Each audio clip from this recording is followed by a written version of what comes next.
koko byagusabye kugura indaya. Donc iyo urangije kumbona icyo washakaga akenshi birangira nyine usabye kumwishyura amafaranga ukayamuha akayajyana kandi ukagenda nyine kuko ikiba cyakujyanye ntabwo ari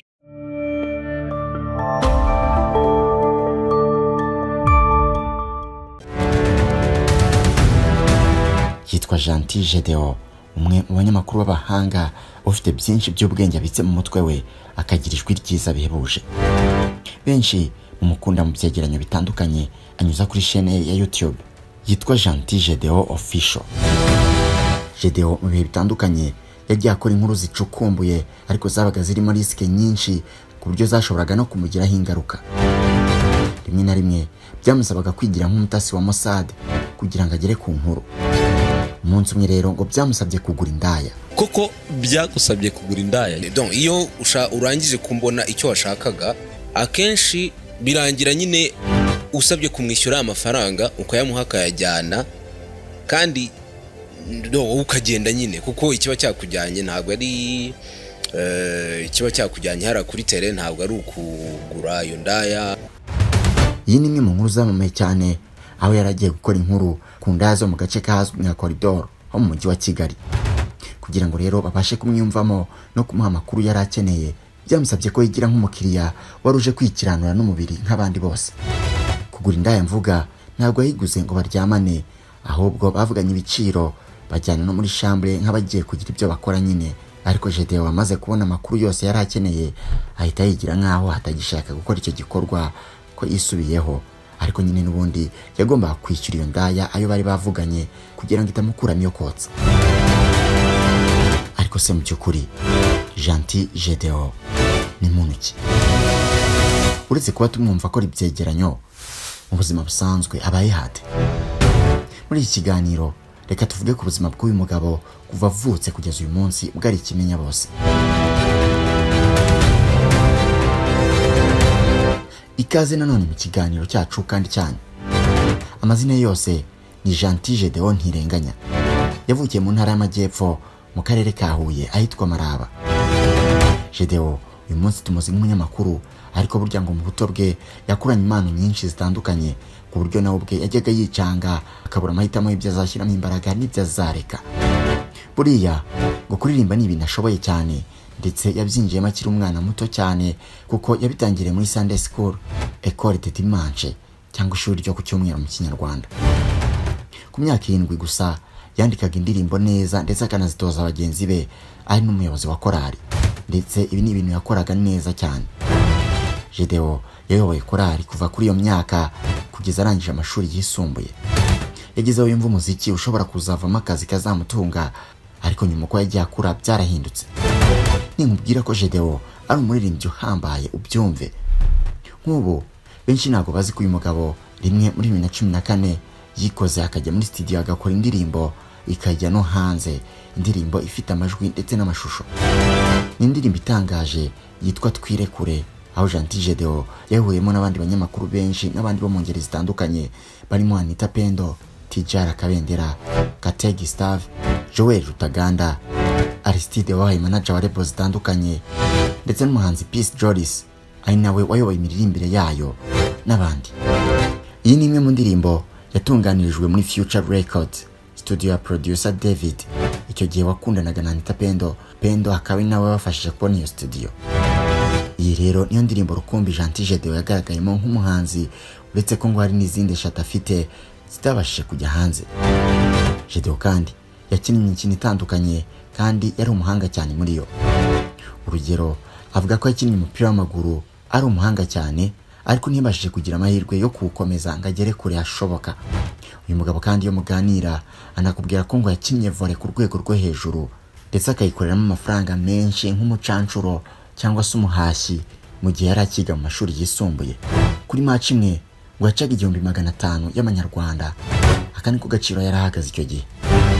Uyu mugabo kandi yanakinnye karate. Mu by'ukuri bisa naho nta na kimwe atagerageje, kugeza ubwo noneho yagwaga ku mpano yari igiye kuzava mu mwuga uzamutunga ndetse ukamuha ubwamamare n'igikundiro nk'icyo afite uyu munsi. Gedeon avuga ko itangazamakuru naryo riri mu nzozi yakuranye ndetse riri mu byo yageragezaga akiri umwana. Ngo yumvaga rimwe azarikora maze akajya yirirwa yigana abanyamakuru ba Radio Rwanda n'aba BBC bari bagezweho icyo gihe. Gedeon rero arangije kwiga yisumbuye, cyari igihe cyo gukomeza kaminuza. Aha niho yagombaga gukora amahitamo akomeye yari agiye gutuma tuzamumenya mu myaka 3 yari igiye gukurikiraho. Yakoze amahitamo yo kwiga itangazamakuru, gusa ngo ntabwo byari ibintu byoroshye kuko icyo gihe kubona ishuri mu itangazamakuru ngo byari ibintu bihambaye, uretse ko niwabo batashaka ko yiga ibyo bintu. Rero yasizemo imbaraga zose zishoboka, arwana icyo yise intambara ikomeye kugira ngo yige itangazamakuru. Ni bya bindi bavuga nk'icyo ushaka kuba uragiharanira. Reka noneho mwinjize mu buzima bwa Gentil Gedeon, umunyamakuru benshi mukunda, mubwira akantu ku kandi urugendo rwe kuva akiri umutangizi atazi iyo biva niyo bijya kugeza uyu munsi ubwo ari igifi kinini mu itangazamakuru ry'inaha. Ubundi Gedeon yatangiye itangazamakuru mu kwezi kwa 4 mu mwaka wa 2011. Yatangiriye kuri Radio Salus. Icyo gihe yari radio ikomeye ndetse ikora abakongwe benshi ku buryo ngo no kwisura byonyine byari ibintu bigoye, wagomba kwandika ubisaba. Hari abanyeshuri benshi kandi buri wese ashaka kwigaragaza no guhabwa umwanya. Bigatuma rero haba competition yo ku rwego rwo hejuru. Gedeon mu bunararibonye hafi ya ntabwo yari afite icyo gihe.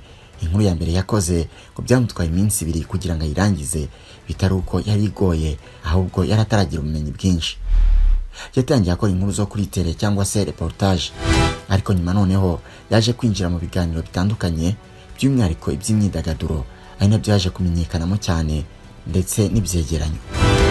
Benshi kuri ubu bakunda Gentil Gedeon kubera ibyegeranyo by'ubucukumbuzi anyuza kuri channel ye ya YouTube yitwa Gentil Gedeon Official GGO. Gusa uru urugendo yatangiye mu myaka 13 ishize. Bwa mbere akora icyegeranyo cya mbere cyanyuze kuri radio hari nyuma y'amezi 4 atangiye gukora kuri Salus. Ashimira cyane umunyamakuru witwa Noel Dukuzumuremyi kuko niwe watumye yinjira mu byegeranyo. Uyu Dukuzumuremyi yakoraga ikiganiro cyitwa Menya Nibe, ariko icyo gihe yari arimo anasoza umwaka wa nyuma wa kaminuza ari kurwana no kwandika igitabo. Icyo gihe umwanya watangiye kumana muke, nibwo yegeraga Gedeon aramubwira ati mbona ugira umurava ku buryo mbona kino kiganiro wagishobora. Gedeon yaramuhakaniye avuga ko rwose atabishobora, ariko Dukuzumuremyi we akomeza kumwumvisha uburyo yabishobora. Ese atangira kumwereka uburyo bikorwa, amwigisha uburyo bakora research kuri internet, amwigisha uburyo yegeranya amakuru atandukanye ugakora script, amwereka uko bari codinga, uko editinga, byose arabimenya. Ubundi atangira gukora atyo. Nguko Gedeon yatangiye gukora ikiganiro Menya Nibi, ari nacyo yamenyekaniyeho bwa mbere mu byegeranyo. Bwa mbere yumvikana kuri radio, unifuza ko iwabo babimenya kugira ngo batumva ko atarabimenya neza bakamuseka. Aha rero kuri Radio Salus Gedeon yamaze imyaka 3 ava muri 2014 yerekeza kuri Radio 10. Aha ntihatinze kuko nyuma y'amezi 7 yese yerekeza kuri Keti Radio, ari naho yakoze imyaka myinshi aho akiri izina rye rishinga imizi. Aha yakoze ibiganiro bitandukanye by'imyidagaduro birimo cyitwa Keti Idols ndetse n'ikindi cyabaga ku manywa cyitwa Keti Breeze. Yakoranaga n'umusangirangendo we witwa Bonnie Branga ndetse n'icyitwa Border to Border.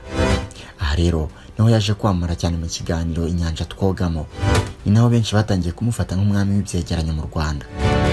Aha kuri Keti Radio nyuma y'imyaka myinshi yahakorera, anayifatanya no kwandika ku kinyamakuru cya Kigali Today, yaje gusezera ajya gushyira imbaraga kuri channel ye bwite ya Gentil Gedeon Official. Mu kwezi kwa mbere muri 2022 Gentil Gedeon yatangiye gukora kuri Kiss FM, aho yari asimbuye umunyamakuru Nkusi Arthur wari umaze iminsi asezeye. Yakoranaga na Sandrine Sheja Butera mu kiganiro cya mu gitondo. Gusa aha naho ntihatinze kuko nyuma y'amezi make yahise asezera akomeza gukora kuri channel ye n'ubundi. Uyu munsi ari kuri televiziyo yitwa Ishusho TV, akora mu kiganiro cy'imyidagaduro cyitwa The Roundabout, ariko n'ubundi akabifatanya no gukora kuri channel ye. Kugeza ubu Gentil Gedeon ni umwe mu banyamakuru bakomeye kandi bakunzwe na benshi, ndetse benshi mu bakora ibyegeranyo n'abanyamakuru basanzwe b'imyidagaduro bamufata nk'icyitegererezo cyabo. Mu buzima bwe bwite Gentil Gedeon ni umugabo wubatse ufite umugore witwa Maniraho Irakoze Rita. Bakaba barakoze ubukwe mu kwezi kwa 9 kwa 2018 kugeza ubu bakaba babanye neza ndetse bagize n'umugisha wo kubyara. Ngayo nguko ngibyo ibya Gentil Gedeon, umunyamakuru ukunzwe cyane hano mu Rwanda, haba mu biganiro by'imyidagaduro ndetse n'ibyegeranyo. Iki kiganiro kigeze ku musozo, naho utaha Imana ibarinde.